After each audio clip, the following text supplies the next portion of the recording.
It was late September when my girlfriend Riley and I decided to head up north to the Adirondacks for a quiet weekend getaway at my family's old mountain trailer.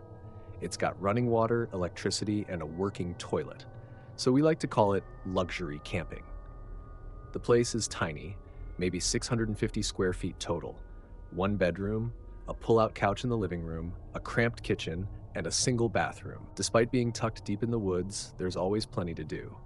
We usually go target shooting, trail riding, or off-roading when the weather's nice. We had our whole weekend planned out. Friday, we unpacked, went into town for dinner, grabbed groceries, and chilled for the rest of the night. Saturday, we spent most of the day doing all the outdoor stuff until the skies started turning dark. Thick gray clouds rolled in fast, and you could feel the tension in the air. A storm was brewing. We hurried to put everything we'd left outside back into the shed, then threw on a movie as we started cooking dinner. Not long after we sat down to eat, the storm hit. Hard. Rain started hammering the tin roof, and thunder rolled in right on top of us. We love watching storms, so we decided to sit out on the deck under the awning.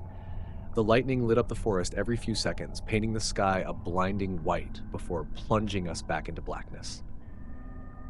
It was actually beautiful, until we heard something out in the woods. A voice. It was faint, but definitely human, someone calling out. We couldn't make out a single word. Now, this place is way off the grid. Even hearing another person's voice out there is unusual. But during a storm like this, it immediately felt wrong. I stepped to the edge of the deck, rain splattering against my arms. Each flash of lightning gave me a second-long glimpse of the tree line. That's when I saw it, someone standing there, still. "Riley," I whispered, "there's someone out there." She looked at me like I was messing with her, but I wasn't. For a second, I thought about calling out, asking if they needed help, but something in my gut told me not to. The storm, the timing, the way they just stood there, it all felt off. I went back inside and told Riley I probably just saw a lost hiker. She asked if we should help them, but I told her not unless they come knocking. Still, curiosity got the better of me. I went back to the deck, and there he was again. But closer this time. Much closer. Maybe 20 feet away. A lightning flash illuminated him perfectly. A man standing dead still wearing a light-colored jacket. That was enough for me. I bolted inside and locked the door. Riley saw my face and instantly went pale. We sat there in silence, listening to the storm pound against the trailer walls. Then, after what felt like forever, we heard footsteps on the deck. There was no knock, just shuffling, like someone was trying the handle. Riley darted into the bedroom and whispered for me to come with her. The sound stopped, but I didn't feel any better. I turned off the lamp and crept to the front window. Another lightning flash, and I saw him again, running away from the window. I exhaled hard, thinking it was finally over. But as I turned toward the kitchen, I froze. Through the rain-smeared glass, I could clearly see a face. Someone was staring right in. I yelled, told them to get the hell out of there, but they didn't move. There's no Wi-Fi up there, and the cell service dies completely during storms. We had no reception at all. Then I remembered my dad keeps an old .22 rifle under the bed. I ran into the bedroom, grabbed it from its case, and slammed the magazine in. Riley was shaking, asking what was happening. Before I could answer, something banged hard on the bedroom window. Then another bang came from the kitchen. There was more than one of them. That's when the fear turned into adrenaline. I told Riley to stay put and ran to the door. I unlocked it, threw it open, and stepped onto the deck with the rifle raised. No one. Then I spun toward the yard, and there he was again, the guy in the light jacket standing near the edge of the woods, just staring up at me. I fired a shot straight into the air. He yelled a deep, startled shout and bolted into the trees. I heard at least one other voice yelling back as they disappeared into the storm. Then, silence. Just rain. We didn't sleep that night. When the sun came up, we packed everything and got out of there. There were no footprints left by morning, no broken glass, no signs anyone had even been there.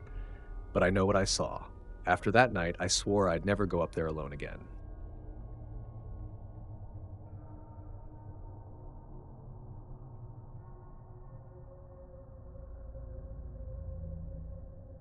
My name's Evan, and I live in a pretty quiet rural area, The kind of place where you have to drive at least half an hour just to get to a gas station or anything remotely interesting.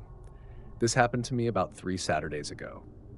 My buddy Caleb and I had gone out to a small house party a couple towns over. It wasn't some huge rager or anything, just one of those low-key backyard hangouts where people play beer pong, drink cheap stuff, and blast music off a Bluetooth speaker. Kind of a college vibe, honestly, but around here, you take what you can get. I was the designated driver, so I'd been nursing the same beer for nearly 3 hours while Caleb got progressively louder and more philosophical as the night went on. He was completely wasted by the time we left, which was funny right up until I realized I was basically his babysitter for the night.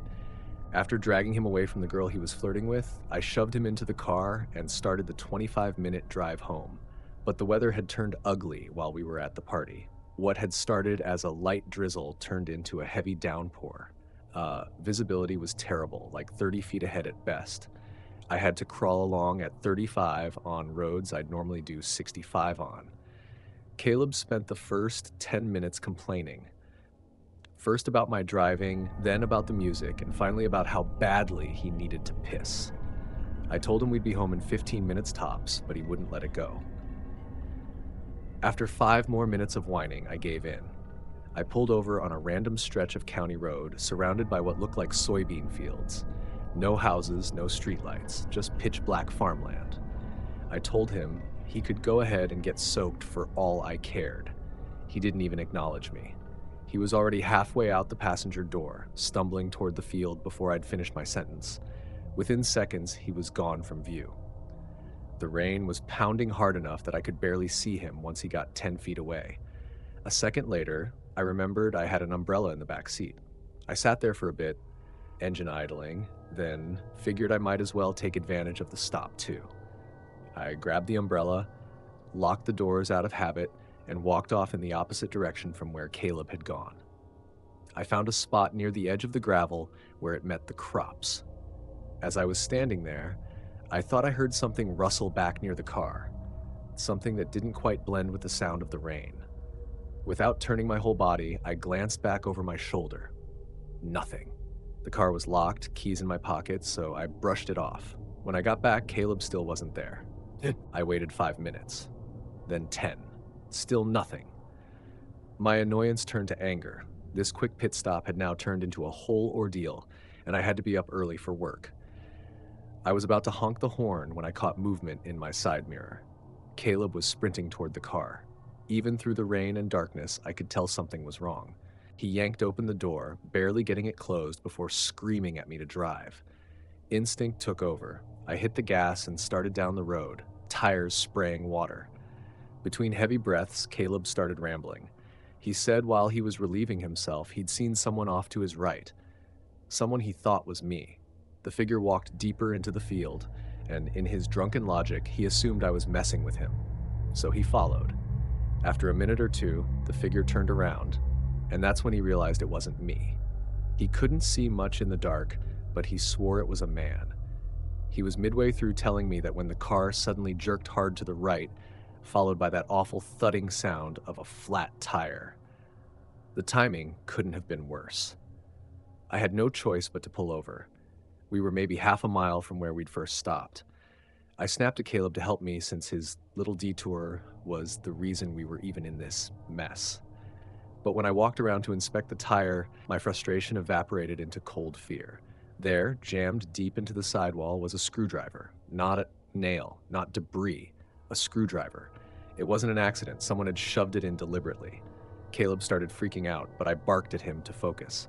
We changed the tire as fast as we could, the rain pouring down on us the whole time. My hands were trembling so bad, I almost dropped the lug wrench. Every few seconds, I caught myself looking over my shoulder, half expecting to see someone step out from the darkness. Then, just as I was tightening the last lug nut, a scream cut through the night. It was a woman's scream. High-pitched and panicked. Caleb and I froze. He looked at me like we both knew exactly what the other was thinking. The figure he saw wasn't a woman. I didn't wait. I tossed the tools in the trunk, slammed it shut, and jumped into the car. Caleb started yelling that we needed to go back, that someone was in trouble, but I refused. I couldn't bring myself to turn around. He called 911 while I drove, giving them our approximate location. The whole ride back, he called me a coward, saying we might have just left someone to die, but I didn't say a word. I couldn't. When we finally pulled into my driveway, we just sat there in silence, trying to make sense of it. Caleb thought the scream belonged to a woman being attacked, maybe by the same person he saw. But I couldn't shake the feeling that it was something else. If someone was out there stalking someone, why would they sabotage a random car? Why draw attention to themselves like that? And if a woman really needed help, why wait until after we'd driven off to scream? None of it added up. The only explanation that ever felt remotely plausible, and it still makes my stomach twist to say it, is that it was all a trap. Maybe there were multiple people out there. Maybe they wanted us to stop. But that theory doesn't make much sense either. How could anyone plan for two random guys to pull over on some back road at 1 in the morning in the middle of a storm? The police didn't find anything when I called the next day. No footprints, no tire tracks, and weirdly enough, no sign of the spare tire we'd left behind. A few days later, Caleb suggested maybe it was the woman herself who jammed the screwdriver in my tire, maybe trying to force us to stop. Why she'd do that instead of scream earlier, I'll never understand. But if that's true, then I don't even want to think about what that means.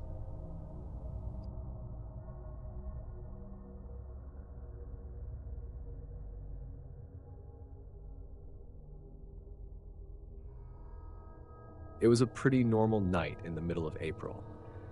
At the time, I was working at a 24-hour convenience store off a quiet highway on the edge of town. Normally, I worked evening shifts, but every now and then I'd cover an overnight for extra pay. That night, my coworker called in sick last minute, and the manager asked if I could cover from 10 p.m. to 7 a.m. All overtime. I agreed without hesitation. When I got in, I clocked in and took over for the evening manager, then settled behind the counter. It was pouring outside, and the local forecast said a severe thunderstorm would hit around midnight. That seemed to keep most people home because the place was completely dead.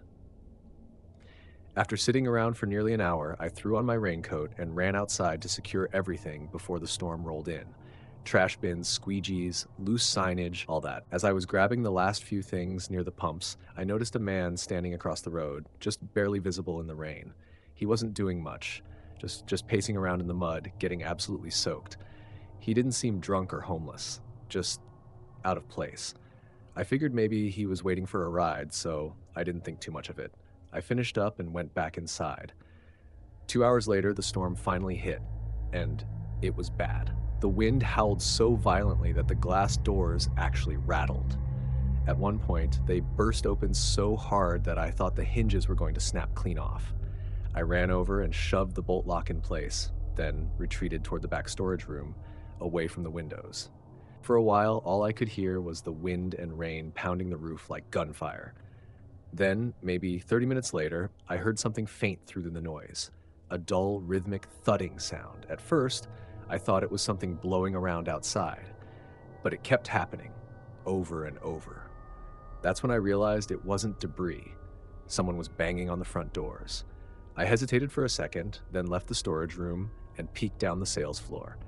Through the glass, I saw a soaked silhouette staring in, hitting the doors again and again. I hurried over and unlocked it, thinking whoever it was must be in trouble. The man rushed inside the moment I opened the door, and I quickly bolted it behind him.